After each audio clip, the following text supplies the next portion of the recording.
오늘은 여호와의 싹이라는 제목으로 하나님의 말씀을 증거하도록 하겠습니다. 우리나라가 6.25 전쟁 때요, 수많은 고아들 그리고 또 전쟁 미망인들을 만들었습니다. 어떤 경우는요, 남자란 남자는 다 전쟁에서 죽어버려가지고요, 온 동네 전체에 과부들밖에 없었던 경우도 있었다고 합니다. 그런데 우리나라의 그 전쟁 미망인들이요, 남편도 죽고 집도 폐허가 되고 소망이 없는 것 같은 그 상황 가운데서요, 그 어린 자녀들 억적같이 키워내가지고요, 훌륭하게 대부분 만들어냈었다고 합니다. 그렇죠. 6.25 전쟁 시기에 아버지도 다 잃고 그랬던 고아들을요, 어머니들이요 정말 억적같이 훈련시키시고 교육시키시고 그래서 키워내셨습니다.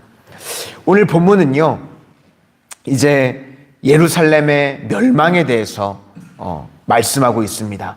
예루살렘의 이 다 망한 이후에 형편이 얼마나 비참해지든지 이제 3장 후반절에 보면 이 여자들이요, 수많은 장신구를 몸에 걸치고 또 비싼 향수 뿌리던 그 여자들이 어떻게 되냐면요, 하도 냄새가 나가지고 가까이도 갈 수 없는 노예가 될 것이라고 성경이 예언하고 있는 겁니다.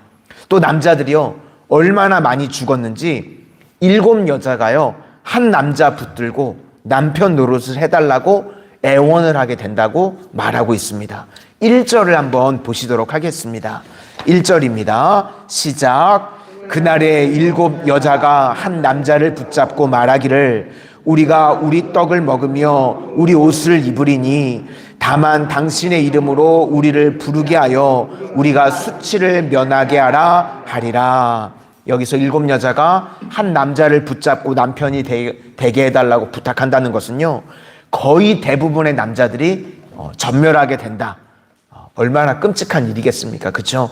우리나라 6.25 전쟁 때처럼 하나님께서 심판을 받아가지고요, 남자들이 대부분 다 전멸하게 된다는 겁니다. 그래서 남자들이 거의 죽고 이 여자와 아이들만 살아남게 된다는 겁니다. 그런데 여자들이 뭐라고 그러냐면 우리가 우리의 떡을 먹으며 우리 옷을 입으리니 다만 당신의 이름으로 우리를 부르게 하여 우리가 수치를 면하게 하라. 이게 무슨 말입니까?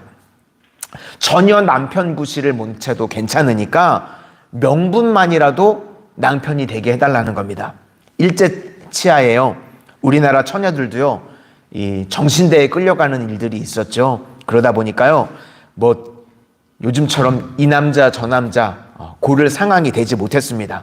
남자 구실 제대로 못해도 괜찮으니까 남편을 빨리 결혼을 해가지고요, 정신대에 끌려가지만 않으면 다행이라고 생각했던 시기가 있었습니다. 그러니까 지금 이사야 선지자가 예언하고 말하고 있는 것은요, 유다가 지금 보이기에는 갑자기 잘 살게 됐습니다. 하나님께서 축복을 주셔서 잘 살게 됐는데 말씀 떠나고 예배 떠나고 말씀 저버리게 되면 철저하게 파괴되게 된다는 말씀입니다.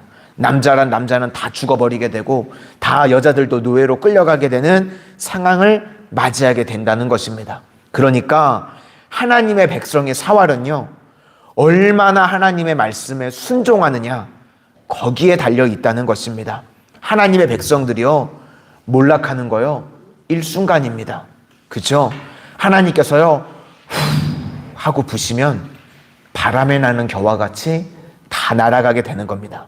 그러나 반대로 아무리 연약해 보이고 아무리 부족해 보여도요, 하나님께서 붙들어 주시면 그 인생 다시 회복되어지고 다시 일어나게 되는 줄로 믿습니다. 아멘. 다윗이 그랬죠? 다윗은요, 세상적으로 보면 스펙이 없는 인물이에요. 배우지를 못했습니다. 아버지에게 사랑받지 못했잖아요. 그래서 양을 칩니다. 가진 것도 없고 배운 것도 없고 인맥도 없습니다. 근데 하나가 있었죠. 하나님의 마음에 합한 자. 세상적인 건 아무것도 없는데요, 하나님의 마음에 합하니까요, 다시 회복되고 일어나게 되었습니다. 우리도요, 세상 가운데 아무리 절망적이고 아무리 비참해 보인다고 할지라도요, 하나님 말씀 붙들면 하나님께서 다시 회복시켜 주시고 일으켜 세워주실 줄로 믿습니다. 그래서 오늘 이 이사야가요, 예루살렘의 멸망에 대해서 예언을 하고는 있지만 이스라엘이 다른 게 뭐냐면 멸망이 끝이 아니라는 겁니다. 다시 새로운 싹이 돋아난다고 예언하고 있습니다. 2절을 한번 보시도록 하겠습니다. 2절입니다. 시작. 그날에 여호와의 싹이 아름답고 영화로울 것이요 그 땅의 소사는 이스라엘의 피난한 자를 위하여 영화롭고 아름다울 것이며, 여기서 여호와의 싹이라고 하는 것이요, 먼저는 계속적인 부흥운동을 뜻합니다. 아무리 유다가 쇠퇴하고 병들어가도요, 그 가운데 하나님 말씀 붙들고 예배자가 있다는 겁니다. 그러면 영광의 불이 다시금 불타오르게 된다. 그 예언을 하고 계십니다. 그래서 이스라엘이 계속해서 몰락해가고 하나님 떠나고 쇠퇴의 길을 걸어갈 때도요, 히스기야가 있었고요, 요시야 왕이 있었습니다. 그렇죠? 다시금 말씀 붙들고 개혁운동, 부흥운동, 그래서 그렇게 다시금 불타올랐던, 다시금 부흥하고 말씀 붙들었던 시기가 있었습니다. 그러니까요, 아무리 세상이 썩은 것 같고 소망이 없는 것 같아도요, 한 사람이 하나님 앞에 붙들림 바 되면 다시금 부흥되어지게 되고 다시금 불타오르는 역사가 임하게 된다는 것입니다. 오늘 기도의 자리에 나오신 우리 성도님들이 그 한 사람이 되기를 축원합니다. 이 시대의 히스기야 같이, 이 시대의 요시야와 같이 하나님 말씀 붙들고 다시금 불타오를 수 있는 믿음의 백성들이 되시기를 소망합니다. 그리고 또 하나 여호와의 싹이라고 하는 것이 상징하는 것은 뭐냐면 그리스도를 상징하는 겁니다. 예수님께서요, 싹으로 오셨죠. 넷제르라는 게 이 신약에 와서는 나사렛, 연한 순, 싹이라는 뜻이거든요. 예수님께서 약한 싹으로 오셔서 친히 그의 몸으로 하나님의 말씀에 순종하셨습니다. 십자가에 못 박혀 죽어주셨죠. 그래서 우리의 모든 죄를 예수님의 보혈로 덮어주신 줄로 믿습니다.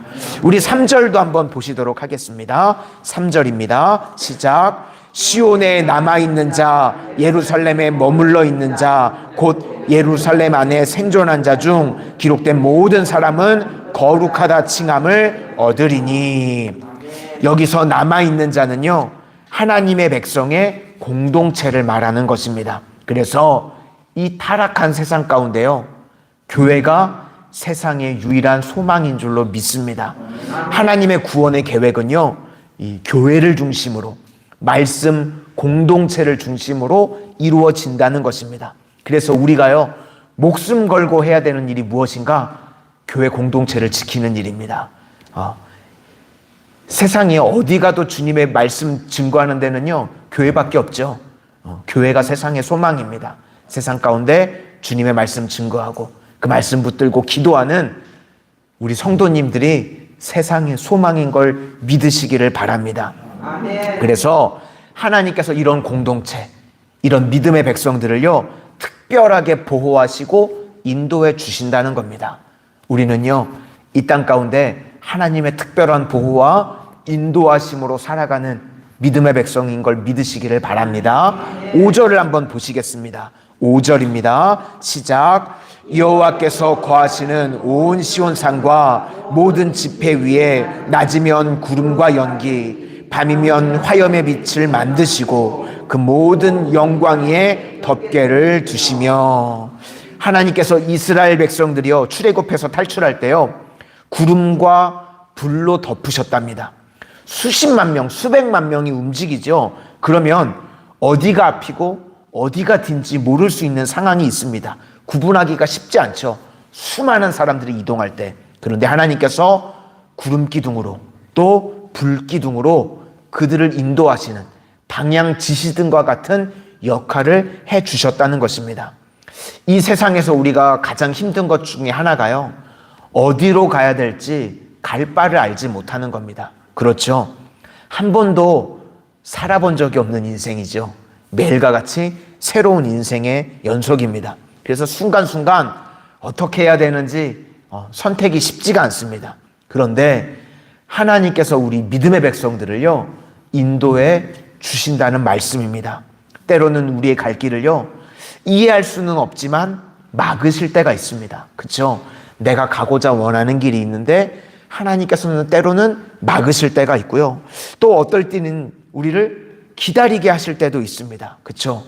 빨리 가고 싶은데 하나님께서 멈추게 하시고 기다리게 하실 때도 있습니다.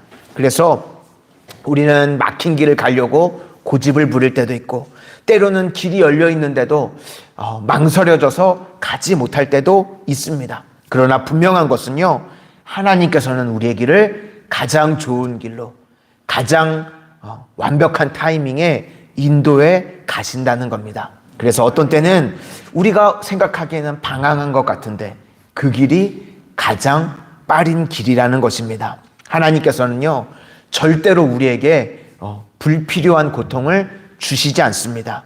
우리에게 기다리게 하실 때는요, 그것이 가장 유익한 것이기 때문에 그렇다는 것입니다. 그래서 결국에는요, 합력하여 선을 이루어 주시는 줄로 믿습니다.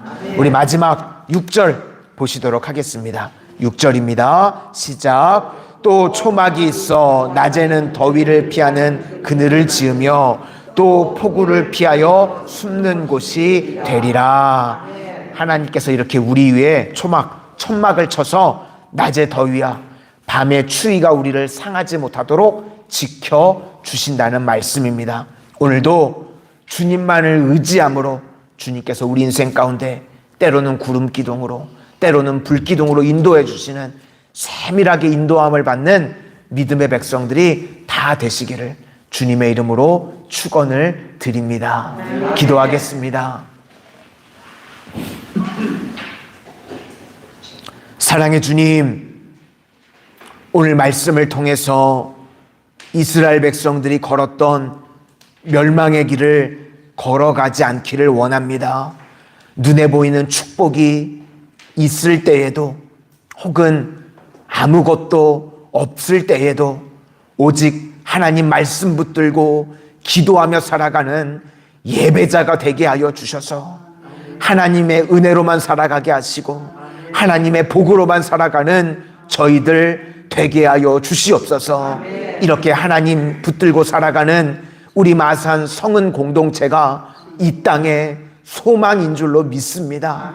하나님, 우리 성도님들 한 분 한 분이 이 시대에 다시금 부흥의 불꽃을 일으키는 히스기야가 되게 하시고 요시야가 되게 하여 주시고, 아무것도 없어도 하나님의 마음에 합한 다윗이 되게 하여 주시옵소서.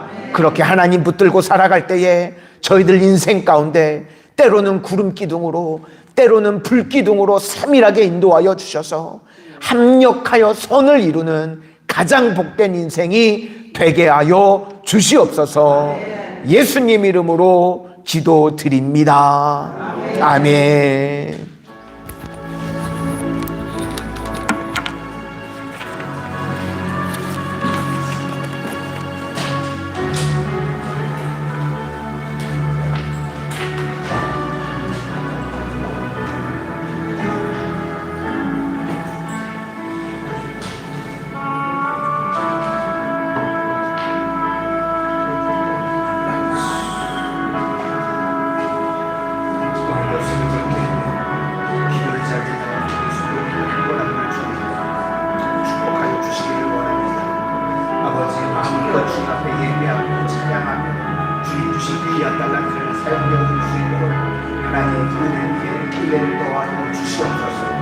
아버지, 날마다 주님께서 저희 인생 가운데 때로는 불기둥으로 인도하여 주시는 은혜를 날마다 체험하며 살아갈 수 있도록 주여 역사하여 주시옵소서. 아버지, 주님께서 초막의 절을 덮어주시고 세밀하게 인도하여 주시옵소서. 아버지, 주님의 연약함으로 인하여서 아파하는 일이 있습니까? 주님 고치시고 회복시켜 주시기를 원합니다. 마음의 상처, 마음의 아픔으로 무너져 있는 일이 있습니까? 하나님, 다시금 일으켜 세워주시고 다시금 회복의 역사로 더하여 주시옵소서. 아버지, 이 땅에 우리 교회가 소망을 줄로 믿습니다. 하나님의 공동체가 말씀을 통해 기도 공동체로 세워지게 해주시고 하나님 예배할 주님의 인재를 체험하는 아버지 공동체가 되어지게 하여 주시옵소서. 하나님 역사하여 주시옵소서. 아버지요